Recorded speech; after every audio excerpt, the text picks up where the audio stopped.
হ্যাঁ, আমি এখন এসআইপি অ্যাবাকাস স্কুল অভিনব স্কুলের চতুর্থ তলায় রয়েছি। এই যে এটা হচ্ছে তার দেখুন, এই ম্যাডাম 12 বৎসর পূর্বের এই ছবি। আমি সরাসরি এখন ম্যাডামের একটি ছোট্ট সাক্ষাৎকার নেব। ম্যাডামের একটি প্রথম পরিচয় হচ্ছে এই বিদ্যালয়ের প্রতিষ্ঠাতা, এবং তিনি আরও একটা বড় পরিচয় চুচুর আরোগ্য, যে সুনামধন্য স্বেচ্ছাসেবী সংস্থা আছে তার প্রেসিডেন্ট। তো যাই হোক, আমি এখানে নিতে এসে একটু থতমত খেয়ে যাচ্ছি। অনেক মহান এবং অত্যন্ত মৃদুভাষী এতগুলো প্রতিষ্ঠানের উনি কর্ণধার।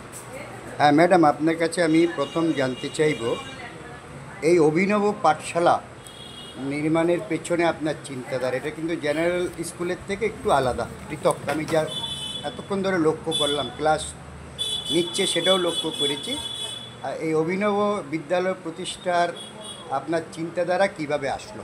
অ্যাকচুয়ালি এই স্কুল, আমাদের স্কুলে যে বাচ্চারা আসে তারা সবাই কোনো না কোনো শিক্ষা প্রতিষ্ঠানে যায়। সেখানে তাদের যেমন বাচ্চারা স্কুলে যায়, সেই স্কুলে পড়ে। তারপরে বাচ্চারা যেমন কিছু অ্যাক্টিভিটি শেখে, সেটা ড্রয়িং, ক্রিকেট, সুইমিং, এগুলো অ্যাক্টিভিটি। সেম ওয়েতে অ্যাবাকাস, সেটাও একটা অ্যাক্টিভিটি। এই অ্যাবাকাস যেটা করায়, ওদের ওভারঅল একটা ব্রেন ডেভেলপমেন্ট করায়। একটা বাচ্চার একাডেমি আর নন একাডেমি যে কোনো পারফরমেন্স অনেক বেশি স্ট্রং, অনেক বেটার করাই হচ্ছে আমাদের এই অ্যাবাকাসের কাজ, যেটা আমাদের এই প্রশিক্ষণের মাধ্যমে বাচ্চারা ধীরে ধীরে, খুব স্লোলি ওরা সেটাতে রপ্ত করে ফেলে এবং ওরা পারদর্শী হয়ে ওঠে। তো আপনাদের যে প্রথম আপনার প্রতিষ্ঠানের যে শিক্ষিকা ম্যাডামের আমি একটি সাক্ষাৎকার নিয়েছি, তার মধ্যে মোটামুটি বিস্তারিত উনি বলেছেন। এবার বাইরে গিয়ে আরেকটা, মানে আপনার পরিবারটাও একটা আদর্শ পরিবার। আপনার পিতার নাম ছিল সম্ভবত রামদত্ত মহোদয়, হ্যাঁ, এবং মাতা দেবী। আপনার পরিবারটাই সমাজসেবার সাথে যুক্ত সকলে। হ্যাঁ, আপনার কনিষ্ঠ ভাই চুচুর আরোগ্যের, হ্যাঁ, ইন্দ্রজিৎ দত্ত ওরফে বটা নামে বিশ্বের পরিচিতি। আজকেই চুচুর আরোগ্য সারা প্রায় অনেকটা দেশেও পরিচিতি লাভ করেছে সামাজিক মাধ্যমের মাধ্যমে। এবং আমাদের ব্যান্ডেল হুগলি মানব কল্যাণ সমিতির যে দৃষ্টিতে, ভারতবর্ষে এমন এখনও পর্যন্ত কোনো স্বেচ্ছাসেবী সংস্থা নেই 12 মাস যে কাজ করে, আর সেই প্রতিষ্ঠানের আপনি কর্ণধার। এবং আপনার এই যে অভিনবত্ব, যে আপনি টেকনোর মতন বা আরও যে অ্যাডামাস বিশ্ববিদ্যালয় এরকম প্রতিষ্ঠা করতে পারতেন, কিন্তু আপনার মাথার মধ্যে আসলো যে একটা অভিনবত্ব রাখা, যেটার মধ্যে অ্যাকচুয়াল আমি কিছুটা রামকৃষ্ণ মিশনের, কারণ আমার ছেলেও রামকৃষ্ণ মিশনে পড়াশোনা করেছে, তারও একটা দিক আমি এখানে লক্ষ্য করছি। আপনার যে প্রথম থেকে নিচ থেকে যে সাজানোর বিষয়গুলো অত্যন্ত মনোমুগ্ধকর। এখানে এপিজে আব্দুল কালাম, বিশ্বশান্তির প্রতীক, মহামানব বুদ্ধ, হ্যাঁ, এবার এই সমস্ত কিছু আপনার অ্যাওয়ার্ডের সাজানো, আরও সমস্ত ক্লাসে দেখতে পাচ্ছি। এটা আমাকে মুগ্ধ করছে।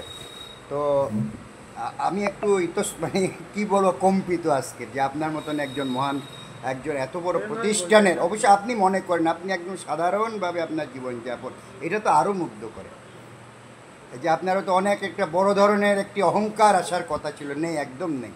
তাই আমি অনেক দিন থেকে আসবো করছি, আজকে এসে পড়েছি। তো যাই হোক, না, খুব ভালো লাগলো। এবং আপনার একটি বিষয়, ছাত্র, আপনার 4টি প্রতিষ্ঠানের ছাত্রছাত্রীর সংখ্যাটা যদি 1300 মতো বাচ্চা আছে। 1300, কিন্তু আপনাদের মানে সেইভাবে যদি এটা সকলে জানতে পারে, এই 4টে শাখায় আপনি স্থান দিতে পারবেন না। অ্যাকচুয়ালি প্রচারের বিষয়টা প্রয়োজনীয়তা আছে, বুঝতে পেরেছেন তো? এটা আমরা মনে করছি, আমাদের ক্যামেরা কিন্তু এখন যেখানে যাচ্ছি চালাচ্ছি।